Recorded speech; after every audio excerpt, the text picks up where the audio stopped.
because of the press. And I said, you know what, if I'm going to start doing what I do, I'm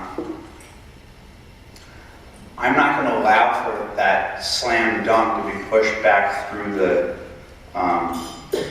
hoop.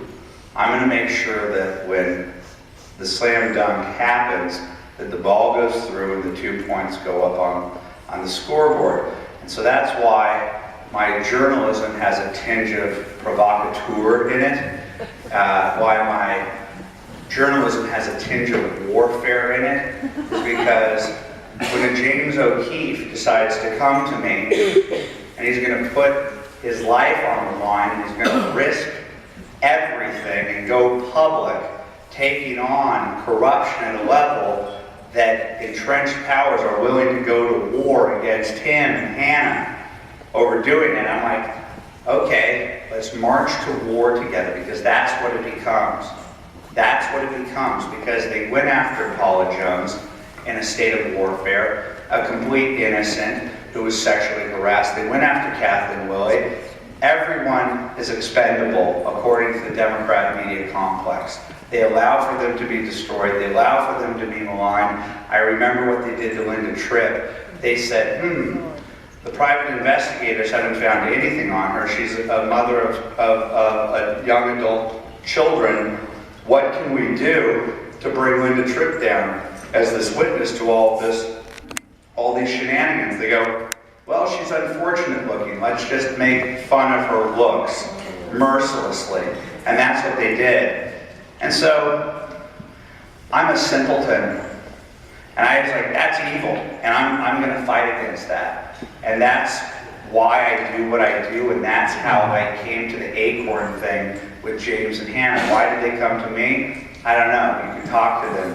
But I think a little bit had to do with the fact that I don't pretend that these people are good and decent. They're warriors who have long wanted to take on the good and decent people of this country, the people who believe in Judeo-Christianity, the people who believe in capitalism. They've been at war with us for a lot longer than a lot of us happen to know. I think it's about 40 to 50 years of straight Marxist, hardcore, Saul Alinsky, critical theory, just absolutely trying to subvert everything that is good and decent, and there are no rules. And so where do we find ourselves today with a congressman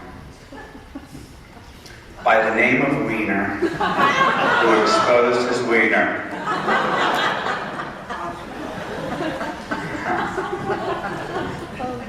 Everything I learned from Lewinsky, I'm telling you, this is divine intervention. Because everything I learned, he's been trying to implement. Congressman Wiener was mayor-reed by Bill Clinton. Is that the craziest thing you've ever heard? No, it's not the craziest thing you've ever heard. No. The craziest thing you've ever heard is that Congressman Wiener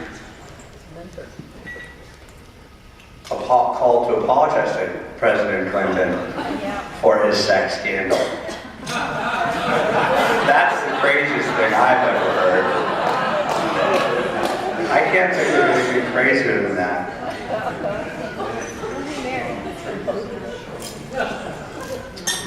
And so there are two things that happened over the last 2 weeks. You tell me that this can't be divine intervention.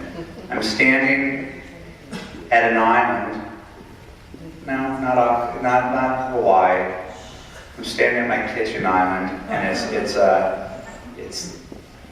the weekend, the Friday, the weekend of Memorial Day, and I had promised my wife that I would get off the grid. And I'm just about to turn off my iPad, and I'm about to open up a bottle of wine. A nice little transition, kind of like the changing of the guards from being online to being on the weekend. And right before I turned off the computer, I checked my Twitter feed to see if anybody very hateful said something very bad about me, so I could end my week with a retweet of pure vitriol from the organized left. But instead I found a congressman's penis.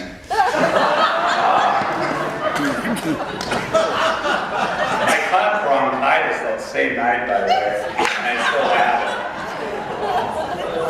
it. So when I cough, I cough for you. And I looked at my wife, who wanted to go upstairs and rent a, do a pay-per-view movie, just kind of wind down, and I just kind of looked at her and I showed her the picture, and she goes, "What is that?" This was the clothed one, okay? And I said, "I am so sorry. I have to make an editorial conference call with my team."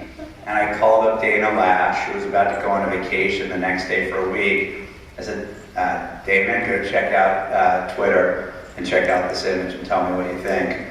She's like, "Oh my God." So we get about 8 of us in the phone